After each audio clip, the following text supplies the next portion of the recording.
தம்பி தம்பி கொஞ்சம் வண்டியை நிறுத்துங்க. இவ்வளவு பேர் வண்டியை கட்டிட்டு போறீங்களே, இந்த பக்கத்துல ஏதாவது திருவிழாவா? ஐயா, 20 வருஷத்துக்கு முன்னாடி 18 பட்டிக்கும் ஒரு தனி மனுஷருக்கு ஒரு பஞ்சாயத்து இருந்தது. அது தீர்ப்பாகாமலே நின்னு போச்சு. அந்த பழைய வழக்க இன்னைக்கு விசாரிச்சு தீர்ப்பு சொல்ல போறாங்க. அதை தெரிஞ்சுக்கத்தான் 18 பட்டி ஜனங்களும் இன்னைக்கு வண்டி கட்டி போயிட்டு இருக்கோம். ஆமா, அதை தீர்த்து வைக்க போறது யாரு? இது கூட தெரியாதுங்களா? பெரிய கவுண்டரோட மகன் சின்ன கவுண்டர். டேய், விவரமா சொல்லணும்டா. சின்ன கவுண்டர் பரம்பரை இருக்குங்களே, பால்ல கலந்த சர்க்கரையும் மோர்ல கலந்த உப்பையும் பக்குவமா பிரிக்க தெரிஞ்ச பரம்பரைங்க.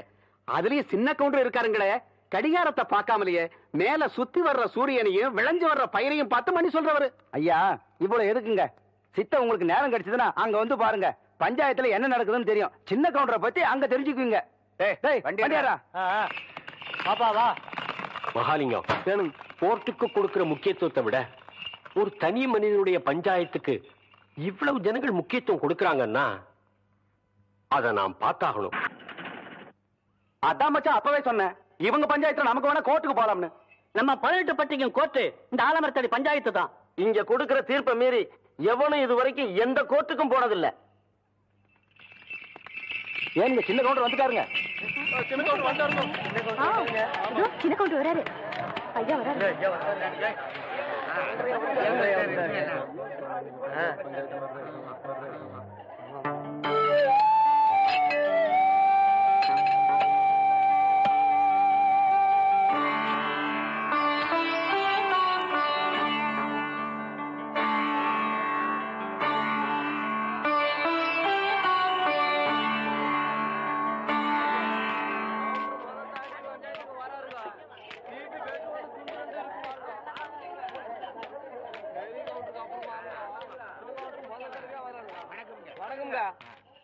எல்லாருக்கும் வணக்கம். தலைமுறையா நீங்க எங்க குடும்பத்துக்கு கொடுத்துக்கிட்டு வந்த கௌரவத்தை இப்ப எனக்கும் கொடுத்திருக்கீங்க. 18 பட்டி ஜனங்களை என் மேல வச்சிருக்கிற மரியாதையும் நம்பிக்கையும் காப்பாத்துவேன். நீதி நேர்ம தர்மம் தவறாம தீர்ப்பு சொல்லுவேன்னு நான் பிறந்த அண்ணு மேல சத்தியமா சொல்றேன்.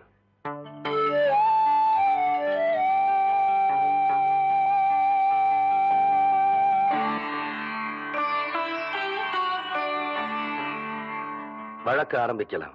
உங்களுக்கு தெரியாதுல்ல தம்பி, 15 வருஷத்துக்கு முன்னாடி வண்டிக்கார மாகாளியம்மன் கோயில் கட்டணும்னு சொல்லி உங்க அப்பார் தலைமையில கூடி முடிவெடுத்து ஒரு கோவிலையும் கட்டி முடிச்சோம். கோவில் கும்பாபிஷேகத்தன்னைக்கு கோவில் கட்டி இருக்கிற இடம் இந்த அம்மாவுக்குத்தான் சொந்தம்னு சொல்லி கும்பாபிஷேகத்தையே தடுத்து நிறுத்தி போட்டாரு உங்க மச்சான். கும்பாபிஷேகத்தன்னைக்கு சக்கர கவுண்டர் அந்த கோயிலையே பூட்டி போட்டு போயிட்டாரு தம்பி. ஏன் என்னன்னு கேட்டா, சங்கரபாண்டி வாத்தியாரு அந்த நிலத்தை இந்த நரசம்மா பேருக்கு கரையம் பண்ணி கொடுத்துட்டாருன்னு சொல்றாருங்க. ஆனா அது புறம்போக்கு நிலம் தம்பியோ. யோ, அதான் பிரச்சனையே. அது முடிவாக எப்படியா புறம்போக்குனாலும் சொல்லலாம். அடா, அது உங்க நிலமாவே இருக்கட்டும். கோயில் கட்டி முடிச்சதுக்கு அப்புறம் சொந்தம் கொண்டாடுற தப்பு இல்லையா? இத பாருங்க தம்பி, பஞ்சாயத்துல நாங்க உங்களுக்கு நிலம் வாங்கி தரோம், அதை நீங்க வாங்கிக்கங்க. எங்களுக்கு எங்க நிலம் தான் வேணும். வேணா அந்த கட்டின கோயிலை தோண்டெடுத்து வேற இடத்துல வச்சுக்கோங்க. பசு பால் கொடுக்குங்கிறதுக்காக கொம்புல கறந்தா பால் வராது, மடியில தான் கறக்கணும்.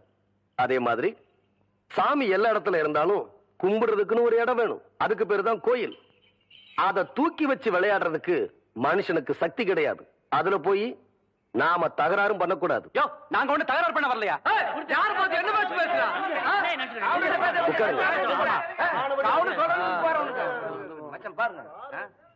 ஊருக்கு சொந்தமான நிலத்தை உங்க நிலம்னு சொல்றீங்க, அதுக்கு ஏதாச்சும் ஆதாரம் இருக்குதா? இருக்கு. டேய், அந்த இடம் இவ பேர் தான் இருக்குங்கிற கிரைய பத்திரத்தை கொடுற. படிக்கட்டும், வேடிக்கை பாரு. இந்தா படிச்சு காட்டியா? படிங்க அண்ணே. கோவை ஜில்லா காரைமடை பஞ்சாயத்து முல்லைப்பாளையம் கிராமத்தைச் சேர்ந்த சுப்பிரமணியன் புதல்வரான சங்கரபாண்டி எழுதி கொடுத்த கிரைய பத்திரம். மேற்படி பஞ்சாயத்தில் கிழக்கே வல்லமலை அடிவாரத்திலிருந்து தெற்கே தேவிப்பட்டணம் ஏரிக்கரையை சுற்றி வடக்கே சேத்துமடை ஜமீன் தோட்டம் எல்லை வரை உள்ள 5 வேலி நிலத்தை கோவில் வாழையம்னர் சுந்தரி அம்மாளுக்கு ரூபாய் 20,000 ரொக்கத்துக்கு விற்ற வகையில் முழு தொகையும் ரொக்கமாகவே பெற்றுக்கொண்டேன். இப்படிக்கு சங்கரபாண்டிய வாத்தியார். என்னன்னு சொல்றீங்க? சங்கரபாண்டிய வாத்தியார் கையெழுத்து போட்டு கொடுத்திருக்காரா? ஆமாங்க தம்பி, அவரே போட்டிருக்காருங்க. ஏன் மகாலிங்கம், இதே கேஸ் நம்ம கோர்ட்டுக்கு வந்துச்சுன்னா ஜட்ஜ்மெண்ட் சொல்ல எவ்வளவு வருஷம் ஆகும்? ஒரு 15 வருஷம் போட்டு ஜவ்வில பெடுத்துற மாட்டீங்க. என்ன சொன்ன? உண்மை தான் சொன்ன. சுமாரியா? அப்படின்னா இந்த பஞ்சாயத்துக்கு தீர்ப்பு சொல்ல வேண்டிய நேரம் வந்துருச்சு.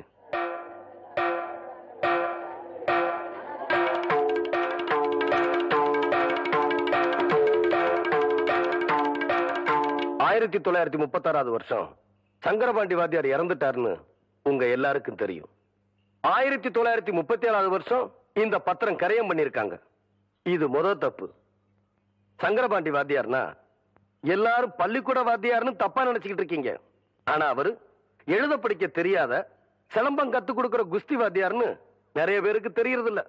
எங்க அப்பா இறந்து போனப்போ ரிஜிஸ்டர் ஆபீஸ்ல வந்து அவர் கை நாட்டு போட்டாரே தவிர கையெழுத்து போடல.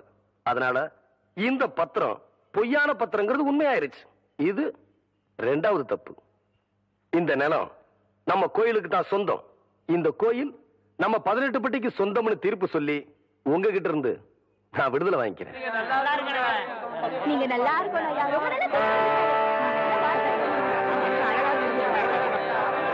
பல வருஷங்கள் நடத்த வேண்டிய இந்த கேஸ இந்த பையன் எப்படிடா 15 நிமிஷத்துல தீர்ப்பு சொல்லிட்டான்? அவரும் உங்களை மாதிரி சம்பளம் வாங்கி வச்சு போட்டு தீர்ப்பு சொல்ல சர்ச்சை இல்லைங்களே. படிக்காதவங்களுக்கு எப்பவுமே வெட்டோன்னு தூண்டுறேன்டுங்க. புறப்படலாங்க.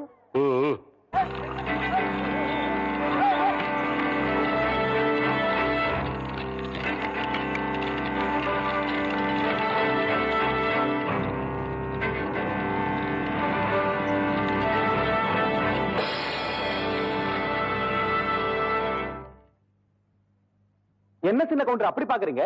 அந்த பஞ்சாயத்துல சரியான தீர்ப்பு சொல்ல முடியாம தான் உங்க அப்பாரே தூக்குல தொங்கிட்டாரு. அப்படி இருக்கும்போது நீங்க சொன்ன தீர்ப்பு தப்புதான் எடுத்து காட்ட வேணாம். அதுக்கு தான் இத்தனை பேர் வந்திருக்கோம். டேய் எடுத்து காட்டுங்கடா.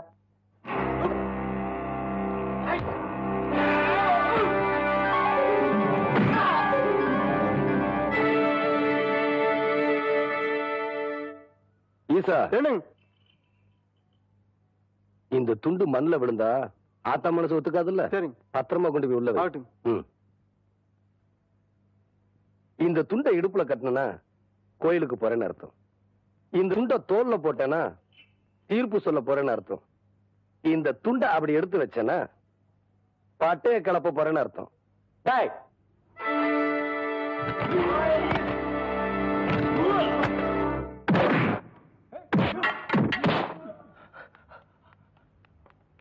ஈசா, நல்லா சுத்தி பாரு. அடுக்களுக்கு இருந்துற போது ஆத்தா பார்த்தா திட்டி போடும். ஆஹா, சுத்தமா வெளுத்து கட்டணமா இருக்குது போங்க. சாத்து முடி சேத்து முடி நல்லழகம் போட்ட முடி 3 முடிச்சடியோ போட்டவர் போனதெங்கே நான் கருவா முக்கருவா 4ஆம் பெறையருவா வெள்ளி புடியருவா தந்தவரே போனதெங்கே. நம்ம யாருக்கா காத்துட்டு இருக்கிறோம்? பெரிய கவுண்டச்சி ஏன் தனியா அறுவடை பண்ணுது? நியாயத்துக்காக உத்தரவிட்ட பெரிய கவுண்டரை ஊர் சுடுகாட்டுல போச்சுட்டா 10ஓட 11ஆ போயிடுமேனு தன்னோட சொந்த நிலத்திலேயே புதைச்சிட்டாங்க பெரிய கவுண்டச்சி. புருஷா போச்ச இடத்துல தன் பாதம் பட்டா கூட குத்தம்னு மண்டி போட்டுக்கிட்டு கதிர் அறுத்து அந்த நெல்லுல பொங்க வச்சு குடுக்கறாங்க. அவங்க அந்த வயலை அறுத்து முடிச்சதுக்கு அப்புறம் தான் நம்ம எல்லாரும் வேலையை ஆரம்பிக்கணும். செம்பாழ நெல்லெடுத்து குத்தணு நாம் பச்சரிசி செம்பாழ நெல்லெடுத்து குத்தணு நாம் பச்சரிசி ஊரே உன் பேரை சொல்ல போட வேணும் நெய்யரிசி ஊரே உன் பேரை சொல்ல போட வேணும் நெய்யரிசி ஊரே உன் பேரை சொல்ல போட வேணும் நெய்யரிசி. ஆத்தா, ஆத்தா என்ன ஆசீர்வாதம் பண்ணுங்க. நவராசனாயிரியா அப்பா நினைச்ச தீர்ப்ப நான் தப்பாம சொல்லி போட்டு வந்துட்டேன். ஆத்தா, உன் விரதத்துக்கு பங்கம் வராம மீதி நல்ல நான் கொண்டு வந்து சேர்க்கிறேன். ஆத்தா, நீ வீட்டுக்கு போ. என் ஆசா இப்ப தாண்டா என்ற மனசு குழுகுழுன்னு இருக்கு. களத்து மேட்டுல இருக்க நெல்லு மூட்டையெல்லாம் சாலைக்குள்ள எடுத்து வைக்க சொல்லு. ஐயா கும்பிடுறாங்க. என்ன விஷயம்? பெரிய கவுண்டச்சி உங்க அக்கா பொண்ணுக்கு புடவை எடுத்திருக்காங்க. உங்ககிட்ட பணம் வாங்கி சொன்னாங்க. எத்தனைடா? 300 ரூபாய்ங்க. ஆஹா. சேலை கட்ட அளவுக்கு பெரிய மனுஷன் ஆயிட்டாளா? அந்த பொண்ணு வேற சொன்னா ஆத்தா ஏமாந்துரும், நல்லா தெரிஞ்சு வச்சிருக்கீங்க. புடுற. ஐயா கும்பிடுறாங்க. இருக்கட்டும். ஆத்தா அக்கா மகளுக்கு சீலை எடுத்தாங்க. ரூபா உங்ககிட்ட வாங்கிக்க சொன்னாங்க. ஓஹோ, என்றாது 2-3 சேலை எடுத்திருக்கு. எத்தனை? 200 ரூபாங்க. இந்த வரேங்க. நல்லது. ஐயா வணக்கங்க. இருக்கட்டும். ஆத்தா பேத்திக்கு சேலை எடுத்திருக்காங்க, உங்ககிட்ட போய் பணம் வாங்கிக்க சொன்னாங்க. எத்தனை? 400 ரூபாய்ங்க. என்றது நிச்சயார்த்தம் முடிஞ்சு கல்யாணமே நடந்துரும் போல இருக்கு. ஆத்தா அவளை சேலை எடுத்துக்கிட்டு இருக்கு. இந்த ஐயா கும்பிடுறானுங்க. இருக்கட்டும். ஆத்தா சீல் எடுத்துச்சா? ஆமாங்க. பேத்திக்கு எடுத்துச்சா? ஆமாங்க. பணத்தை எங்கிட்ட வாங்கி சொல்லிச்சா? ஆமாங்க. எத்தனை? 300 ரூபாய்ங்க.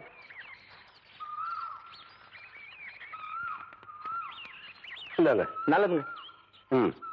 ஐயா ஐயா, ஏய், இந்த இடத்துக்கு தான் 300 ரூபாய் எடுத்து போன. அது பெரிய கவுண்டர் எடுத்த பட்டு சேலைங்க.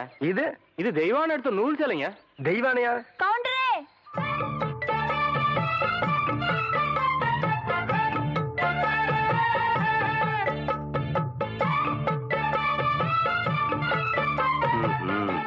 என்ன அப்படி பாக்குறீங்க? கவுண்டர் வேற சொன்னா கைலாஸ்க்கு வேலைக்கு வாங்கி போடலாம்னு சொன்னாங்க. அது நெசமா இல்லையான்னு பாக்குறதுக்கு தான் இந்த சேலை எடுத்தேன். கண்ட பொண்ணுக்கு சேலை எடுத்துக்காளுங்க. காசு கொடுக்க இந்த கவுண்டர் தான் கிடைச்சானா? போடடே போ. கவுண்டரே, திரௌபதிக்கு கிருஷ்ணன் சேலை கொடுத்த மாதிரி அவ்வளவு நீட்டி எடுத்துட்டேன். ஏதோ 8 முழத்துல ஒரு சேலை எடுத்துட்டேன். பேசாம காசு கொடுத்து போட்டு போவியா? நீ மட்டும் மரியாதையா அந்த சேலை காசு கொடுக்கல, போறது 1.5 மானம் இல்ல 1.5 மானம். யோ துணிக்காரன், இந்த இவன் சேலை கையோட அவுத்து கொடுத்துறேன். நிறுத்துப்புல. பூராத்தனையும் அவக்கிறதுக்குள்ளயும் மலமலன் பணத்தனையும் அவன் கையில கொடுத்து போடுறான்.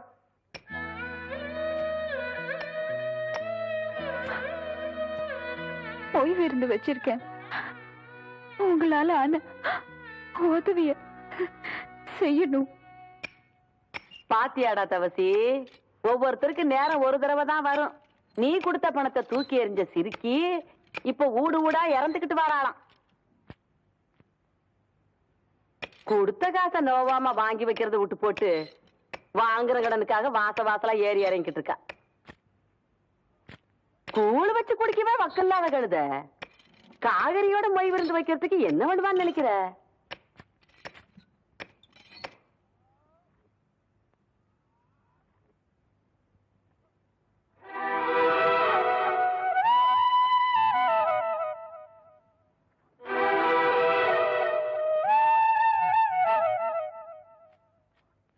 காசுக்கு வக்கில்லாதவளா இருந்தாலும் கவருதையில இந்த கவுண்டச்சிக்கு குறைஞ்சவ இல்லைங்கிறத காட்டி போட்டு போற அவத்திய.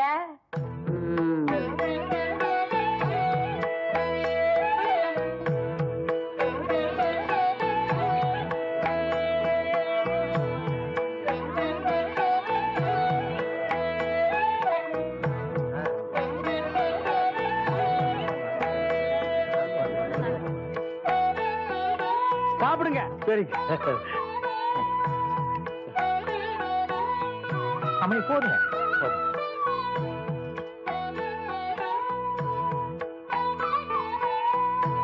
பொய் வைக்க போறீங்கல்ல? ஆமாங்க. அப்ப சாப்பிடுங்க. ஓ, பாயசம் கொண்டாங்க. நேரம் ஆகுதுல்ல.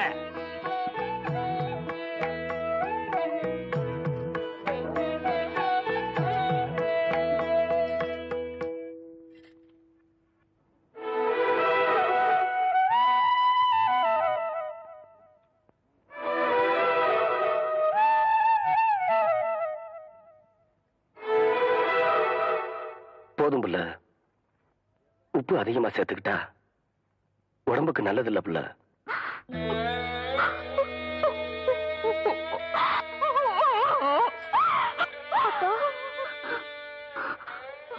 நமக்கு இந்த நிலைமை வந்ததுக்கு அருளவதையே அரிச்சு குடிச்சிருக்கலாம் அக்கா.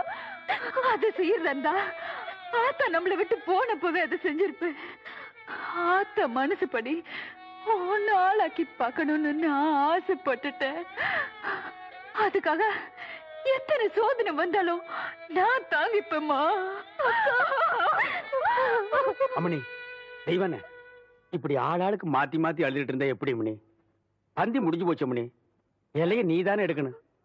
பாம்புனி